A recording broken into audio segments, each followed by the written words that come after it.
noite! Está no ar o programa Economia News e para você que ligou a TV agora, não saia daí porque o programa de hoje está imperdível. Durante toda a semana tivemos a honra de receber em nosso programa vários economistas para falarmos sobre a história e reforma do sistema monetário internacional. E para fechar a sexta-feira com chave de ouro, estaremos falando ao vivo, diretamente da Universidade Federal de Mato Grosso, com os economistas Paulo Conceição, Cleide Tereza, Lúcia Beatriz e Wender Roger. Antes de começarmos a nossa discussão ao vivo, direto da UFMT, vamos relembrar um pouquinho o que é uma reforma monetária. Podemos definir uma reforma monetária como um movimento ou uma teoria que proponha um sistema diferenciado de abastecimento, disponibilidade de moeda e financiamento para o sistema econômico.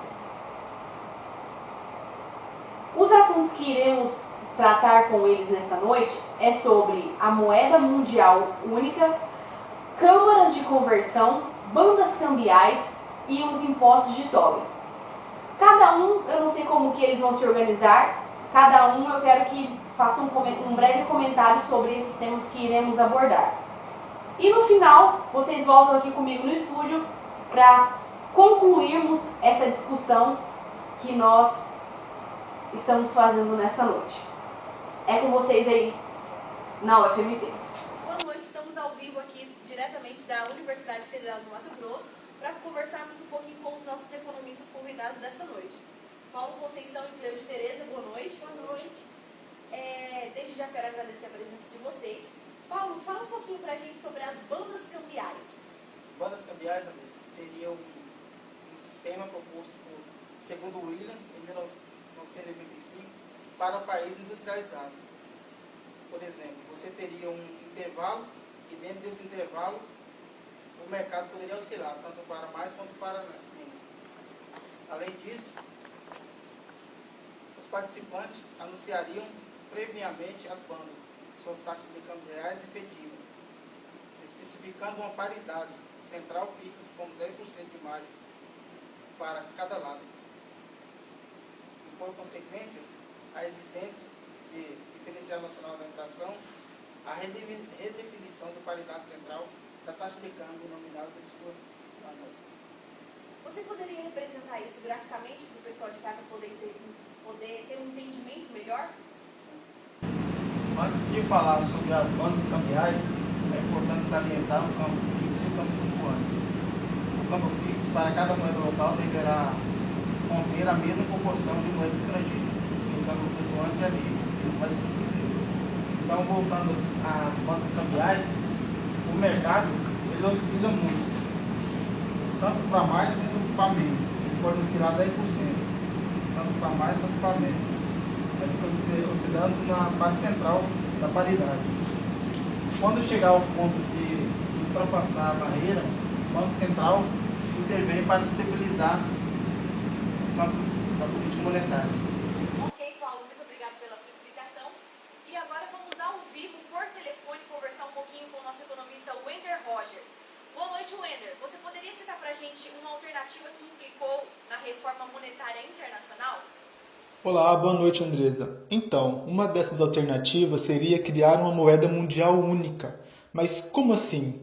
Bem, eu vou explicar um pouco melhor. A primeira opção é tornar as taxas de câmbios verdadeiramente inflexíveis e não ajustáveis, ou seja, irrevogavelmente fixas, como por exemplo no interior dos Estados Unidos, do Canadá e de outras federações, criando assim uma moeda mundial única. A unificação monetária, ela elimina a flutuação cambial por meio da abolição das próprias taxas de câmbios.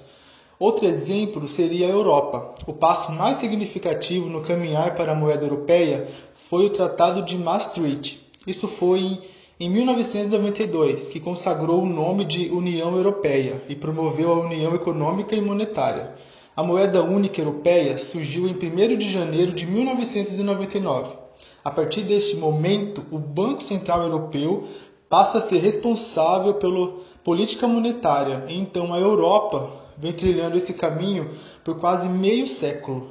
Mas não é realista esperar que os principais países industriais movam-se em direção à unificação política durante nossa existência. Ok, Willer, muito obrigado pela sua participação. Tenha uma boa noite. E agora vamos falar um pouquinho com a nossa economista Cleude Tereza. Cleude, o que são as câmaras de conversão?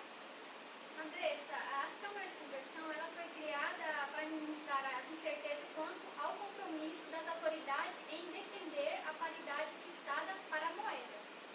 Na câmara de conversão, ela possui um regulamento que impede que as autoridades emitam moeda, exceto quando adquiriram reservas em divisas suficientes para emitir a conversão em uma taxa fixa. Como que funciona as câmaras de conversão? Essa câmara de conversão ela funciona como mecanismo cambial. Por exemplo, para cada moeda doméstica adicional emitida, a câmara deve adquirir $1 adicional de reserva, ou seja, a proporção de moeda doméstica deverá ser igual à moeda estrangeira. Muito obrigada pela sua participação no nosso programa. E agora vamos voltar ao vivo por telefone com a nossa economista Lúcia Beatriz para falarmos um pouquinho sobre o imposto de Tobin. Boa noite, Lúcia. O que é o imposto de Tobin? Primeiramente, boa noite, Andresa. Hoje vamos estar, no programa de hoje, vamos estar abordando os impostos de Tobin, Tobin que foi um grande economista, no século passado, aonde buscava avaliar, analisar, os mercados financeiros e suas relações referente a decisões com despesas, empregos, preços e produção. O que a gente vai estar abordando é o seguinte: a opção final em tributar as transações em moeda, que se diz referente aos impostos de Tobin, de moeda estrangeira para a obtenção de alguns dos efeitos do controle de capital. Ele visa aumentar a capacidade de formular a política em conter pressão de mercado. Essa proposta tem duas limitações óbvias no caso, Andresa. Embora aumente a capacidade das autoridades de conter pressões de mercado, não lhes oferece outros dois pré-requisitos, no caso, para a estabilização monetária internacional, que seria a capacidade de efetuar os ajustamentos de preços relativos e compromisso com regras monetárias robustas. Outro problema é que essas políticas deveriam ser implementadas globalmente em todas as economias do mundo, mas porém não acontece isso. A tributação deveria ser aplicada a todas as jurisprudências. E as taxas impositivas deveriam ser igual em todos os mercados. Se fosse imposta unilateralmente por algum país, o mercado cambial seria protegido da regulamentação fiscal.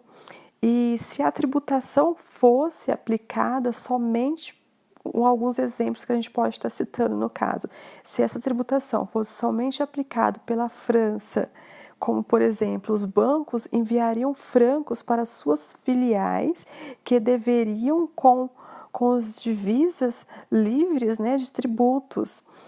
Portanto, as políticas deveriam ser universais, um órgão com capacidade de sanção, tal como o FMI, deveria ser responsabilizado pela sua implementação e coordenação.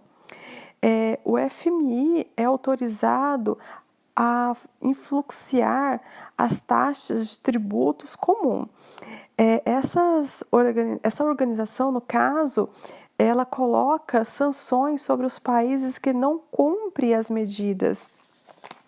É um pouco complicado nesse sentido. Isso não ocorrerá do dia para a noite, No caso, essas sanções, esses objetivos que Tobin cita, nessa parte, isso não ocorre no curto prazo, isso demanda muito tempo. E a conclusão disso é que, portanto, no curto prazo, o mundo não terá outra escolha que não a de conviver com todas as taxas de câmbio, fluente. A consecução de reformas monetárias internacionais é um desejo a ser realizado somente a médio prazo e não a curto prazo. Então, Andressa, isso foi um pouco, né, que a gente tentou passar sobre os impostos de Tobin, né? No caso, agradeço a atenção e boa noite. Ok, Beatriz, muito obrigada pela sua participação aqui no nosso programa. Então, a gente pode concluir que a melhor alternativa seria usar um câmbio flutuante, né? Então, vamos passar a palavra agora para o nosso comentarista especial da noite, o professor doutor Luiz Otávio. É com você aí na sala.